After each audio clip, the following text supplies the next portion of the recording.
Hello दोस्तों, नमस्कार। स्वागत है आप सभी का एजुकेशन मंत्रा में। दोस्तों, सीटेट पेपर 1 जो आज हुआ है 31 जनवरी 2021 को, उसका हम आंसर की यहाँ पे डिस्कस करने वाले हैं। सीडीपी को सबसे पहले डिस्कस करेंगे, चाइल्ड डेवलपमेंट एंड पेडागोजी को। यहाँ पर देखेंगे पहला क्वेश्चन, विविध पृष्ठभूमियों के अधिगमकर्ताओं को संबोधित करने हेतु एक अध्यापक को क्या करना चाहिए। तो इसका जो ऑप्शन देखें तो दोस्तों जो है चौथा ऑप्शन करेक्ट है, विविध विन्यासों के उदाहरण लेना चाहिए। अगला क्वेश्चन है, समस्या समाधान क्षमताओं को किस प्रकार सुसाध्य किया जाता है। तो इसका सही जवाब यहाँ पर अगर दोस्तों देखा जाए तो पहला ऑप्शन जो दिया है, समरूपों के इस्तेमाल को बढ़ावा देकर, ये एकदम सही हो जाएगा दोस्तों। अब हम तीसरे क्वेश्चन की ओर बढ़ते हैं। अधिगम कठिनाइयों से जूझते छात्रों की जरूरतों को संबोधित करने हेतु एक अध्यापक को क्या नहीं करना चाहिए। क्या नहीं करना चाहिए, ये क्वेश्चन था और बहुत सारे लोगों ने इसको गलत कर दिया होगा क्योंकि उन्होंने समझ लिया होगा कि क्या करना चाहिए। तो यहाँ पर जो दूसरा ऑप्शन है दोस्तों कि शिक्षा शास्त्र और आकलन की जटिल संरचनाओं का प्रयोग करना चाहिए, ये नहीं करना चाहिए क्योंकि कॉम्प्लेक्स सिचुएशन आप क्रिएट नहीं कर देंगे। अब सृजनात्मकता की पहचान का प्रमुख लक्षण क्या है। देखिए, सृजनात्मकता क्रिएटिविटी क्या है, अति सक्रियता, असतर्कता, कम परिज्ञानता, बोधगम्यता, अपसारी चिंतन। तो जो सृजनात्मकता का प्रमुख लक्षण है वो दोस्तों डाइवर्जेंट थिंकिंग है, अपसारी चिंतन। तो चौथा ऑप्शन करेक्ट हो जाएगा। तीसरे का यहाँ पे दूसरा जो है इनकरेक्ट है, मतलब ये सही है और दूसरे का जो है पहला ऑप्शन और पहले का चौथा। चलिए दोस्तों, 4 क्वेश्चन होते हैं, 5वां क्वेश्चन लेते हैं। यहाँ पर ये कैसे आ गया 5वां क्वेश्चन। चलिए दोस्तों, थोड़ा सा पीडीएफ डिस्टर्ब थी, देखते हैं। निम्नलिखित में से अध्यापन अधिगम का सबसे प्रभावशाली माध्यम कौन सा है। तो इसमें देखा जाए दोस्तों तो exploration of relationships between concept, संकल्पनाओं के बीच संबंध खोजना, ये चौथा ऑप्शन एकदम करेक्ट है। चलिए छठा क्वेश्चन लेते हैं। एक अध्यापिका को दिए गए किसी कार्यकलाप में छात्रों को विभिन्न त्रुटियों का विश्लेषण करना चाहिए, क्योंकि इसमें जो चौथा ऑप्शन करेक्ट है, त्रुटियों की समझ अध्यापन अधिगम प्रक्रिया के लिए अर्थपूर्ण है, ये चौथा ऑप्शन करेक्ट है। चलिए 7वां क्वेश्चन लेते हैं। अधिगम की अभिप्रेरणा को किस प्रकार कायम रखा जा सकता है। 7वां क्वेश्चन है और इसका प्रवीणता अभिमुखी लक्ष्यों पर जोर देकर, चौथा ऑप्शन करेक्ट है। चलिए दोस्तों 8वां क्वेश्चन लेते हैं। शर्मिंदगी, सेम को यहाँ पे डिफाइन करना है। शर्मिंदगी क्या है। शर्मिंदगी का संज्ञान पर नकारात्मक प्रभाव पड़ सकता है, इसका चौथा ऑप्शन एकदम से करेक्ट है दोस्तों, 8वें का चौथा। चलिए अब 9वां क्वेश्चन लेंगे। यहाँ पर 9वें क्वेश्चन की ओर बढ़ते हैं और 9वां क्वेश्चन क्या स्क्रीन पर है आपके। यहाँ पर बताया जा रहा है, अधिगम का संरचनात्मक विचार यह सुझाव देता है कि ज्ञान की संरचना में दोस्तों क्या करना चाहिए। इसमें पहला ऑप्शन करेक्ट है, बच्चे सक्रिय भूमिका निभाते हैं। ज्ञान की संरचना में पहला ऑप्शन करेक्ट है। 10वां है, अधिगम के लिए निम्नलिखित में से कौन सी धारणा उपयुक्त है। 10वां क्वेश्चन है तो इसका योग्यता सुधार्य है। अधिगम के लिए निम्नलिखित में कौन सी धारणा उपयुक्त है, योग्यता सुधार्य है, एबिलिटी इज इम्प्रूवेबल। ठीक है। 11वां लेते हैं। कौन सी परिपाटी विद्यार्थियों में संकल्पनात्मक समझ में बढ़ोतरी करने में सहायक है। तो 11वें का जो दूसरा है, इंक्वायरी एंड डायलॉग, अन्वेषण और संवाद, ये एकदम सही है। चलिए 12वां क्वेश्चन लेते हैं। बच्चों को सीखने में कठिनाई होती है जब विषय वस्तु को बहुरूपों में प्रस्तुत किया गया हो, कि यहाँ पर सूचना अलग अलग टुकड़ों में प्रस्तुत की जाए।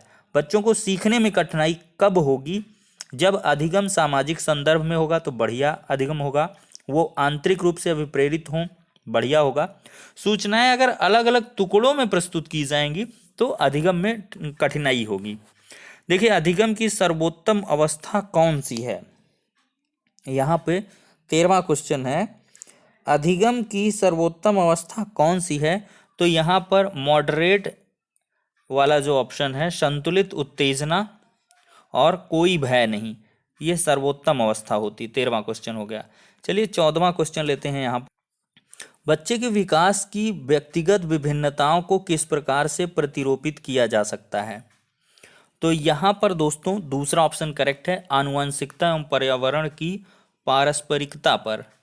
Interplay of heredity and environment, दूसरा ऑप्शन करेक्ट है। 15वां क्वेश्चन है, एक कार्य के दौरान साइना स्वयं से बात कर रही है कि वह कार्य पर किस प्रकार प्रगति कर सकती है? लेओ वाइगोत्स्की के भाषा और चिंतन सोच के बारे में दिए गए विचारों के अनुसार इस तरह का व्यक्तिगत वाक्य क्या दर्शाता है? ये दोस्तों सेल्फ रेगुलेशन, स्वनियमन दर्शाता है। चौथा ऑप्शन यहाँ पर करेक्ट है दोस्तों, यहाँ पर देखा जाए तो ये स्वनियमन, ठीक है। अगला है 16वां, मूल्यांकन पर पद्धतियों का लक्ष्य होना चाहिए। तो मूल्यांकन पद्धतियों का लक्ष्य होना चाहिए identifying students needs and requirements. जो आपका ये ऑप्शन है ये एकदम से करेक्ट हो जाएगा, पहला ऑप्शन, ठीक है, पहला ऑप्शन यहाँ पर ये एकदम से करेक्ट है। चलिए 17वां क्वेश्चन लेते हैं। थोड़ी सी पीडीएफ दोस्तों डिस्टर्ब है तो इस वजह से दिक्कत हो रही है। गतिविधि के दौरान छात्रों को संघर्ष करते देख एक अध्यापिका बच्चों को संकेत और इशारे जैसे क्या, क्यों, कैसे प्रदान करने का फैसला लेती है। लेओ वाइगोत्स्की के सिद्धांत के अनुसार अध्यापिका की यह योजना क्या है दोस्तों? अधिगम के लिए पाठ आधारभूत संरचना का काम करेगी, act as a scaffold for learning. जो चौथा ऑप्शन है ये एकदम से करेक्ट हो जाएगा 17वें का। 18वां क्वेश्चन लेते हैं, एक खेल क्रिया के दौरान चोट लगने पर रोहन रोने लगा। यह देखकर उसके पिता ने कहा लड़कियों की तरह व्यवहार न करो, लड़के रोते नहीं हैं। पिता का यह कथन क्या है दोस्तों? रिफ्लेक्ट्स जेंडर स्टीरियोटाइप, लैंगिक रूढ़वादिता को यह दर्शाता है, ठीक है। क्योंकि क्या लड़के नहीं रो सकते, लड़कियां ही उनके किस्मत में रोना है, तो ये लैंगिक पूर्वाग्रह है। तो 18वां का ये। 19वां हो जाएगा, इन ए प्रोग्रेसिव क्लासरूम, एक प्रगतिशील कक्षा में क्या होना चाहिए?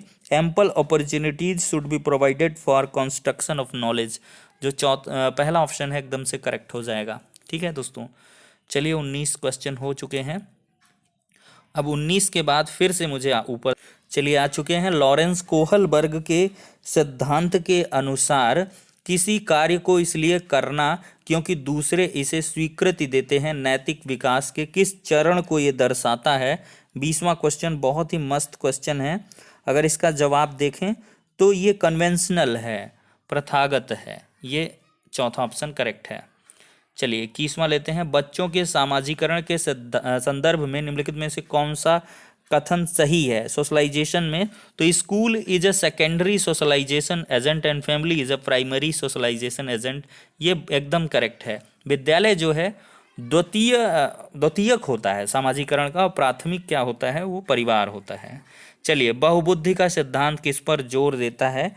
22वां क्वेश्चन है, there are several forms of intelligences, बुद्धिमत्ता की विभिन्न दशाएं हैं, इस पर जोर देता है। पहला ऑप्शन करेक्ट है 22वें का। चलिए 23वां क्वेश्चन लेंगे अब।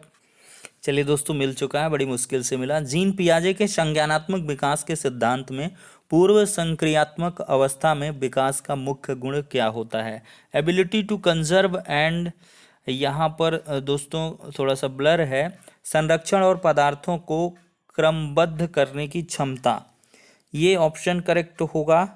आई थिंक यहाँ पे चौथा करेक्ट होना चाहिए, विचार सोच में केंद्रीकरण, सेंट्रलाइजेशन इन थॉट्स। जीन पियाजे के पूर्व संक्रियात्मक अवस्था में विकास का मुख्य गुण यही होना चाहिए। 24वां है, विकास के संदर्भ में निम्नलिखित में से कौन सा कथन सही है? तो यहाँ पे दूसरा एकदम करेक्ट है, विकास बहुआयामी होता है, डेवलपमेंट इज मल्टी डायमेंशनल, ठीक है दोस्तों। 24वें का दूसरा है। 25वां, लेव वाइगोत्स्की का सामाजिक सांस्कृतिक परिप्रेक्ष्य अधिगम प्रक्रिया में किसके महत्व पर जोर देता है? Lev Vygotsky social cultural perspective of learning emphasizes importance of in which of the learning process? Motivation, equilibration, cultural tools, attribution. तो यहाँ पर जो है 25वें का आपका तीसरा, कल्चरल टूल्स लेवाइगात्स्की का सामाजिक, भाई सामाजिक सांस्कृतिक परिप्रेक्ष्य है तो सांस्कृतिक उपकरणों के महत्व पर जोर देगा ही। 26वां है जीन पियाजे अपने संज्ञानात्मक विकास के सिद्धांत में संज्ञानात्मक संरचनाओं को किसके रूप में वर्णित करते हैं, तो ये इस स्कीमा के रूप में, मनोबंध के रूप में। 26वें का दूसरा। चलिए 27वां लेते हैं दोस्तों, फिर नीचे जाना होगा। एक समावेशी कक्षा में किस पर जोर दिया जाना चाहिए दोस्तों? 27वें का जो सही जवाब होगा वो दूसरा है, हर बच्चे की सामर्थ्य को अधिकतम करने के लिए अवसर प्रदान करने चाहिए। Providing opportunities aiming at maximising potential of individual children, ये 27वां यही तो है इंक्लूसिव एजुकेशन, इंक्लूसिव क्लासरूम। देखिए दिव्यांगजन अधिकार अधिनियम 2016 के अनुसार निम्नलिखित में से किस शब्दावली का प्रयोग उपयुक्त है? तो यहाँ पर छात्र जिसे शारीरिक दिव्यांगता है, स्टूडेंट विद फिजिकल डिसेबिलिटीज, ये एकदम सही वर्ड होगा। 29वां है जन्म से किशोरावस्था तक बच्चों में विकास किस क्रम में होता है? पहले दोस्तों देखा जाए तो सेंसरी, फिर कंक्रीट, फिर एब्स्ट्रैक्ट होता है, सांवेदिक मूर्त, फिर लास्टली अमूर्त। फिर है एक प्रगतिशील कक्षा में व्यक्तिगत विभिन्नताओं को किस प्रकार देखा जाना चाहिए? तो दोस्तों important for planning of teaching learning process, अध्यापक अधिगम प्रक्रिया की परियोजना के लिए इसे महत्वपूर्ण के दृष्टिकोण से देखना चाहिए। तो मेरे हिसाब से यही करेक्ट ऑप्शन होने चाहिए। ऑफिशियल जो आंसर की होगी उससे एक आध क्वेश्चन इधर उधर हो सकता है, अदरवाइज यही रहने वाला है। तो फिलहाल के लिए दोस्तों नेक्स्ट वीडियो में मिलते हैं। अगर आप लोगों का अच्छा रिस्पांस रहता है तो अन्य सेक्टर्स का जो पार्ट हैं उनके आंसर की को डिस्कस करेंगे, अदरवाइज यहीं पर वीडियो को ख़त्म करेंगे।